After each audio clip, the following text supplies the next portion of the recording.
చూశారు కదండి, ఈరోజు నేను కొంతమందికి భోజనం పెట్టాను.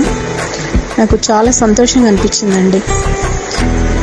ఎవరికైనా మనము భోజనం చేయమని ఒక 100 రూపాయలు ఇచ్చామనుకోండి, వాళ్ళు ఏమనుకుంటారంటే ఇంకా 100 రూపాయలు ఇస్తే బాగుండు అని అనుకుంటారు. కనీసం మనం ఇచ్చిన డబ్బులతోటి వాళ్ళు భోజనం చేస్తారో కూడా తెలియదు.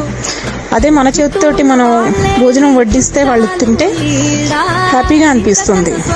అందుకే నాకు తోచిన సాయంగా నేను ఈరోజు కొంతమందికి భోజనం పెట్టానండి. అది కాకుండా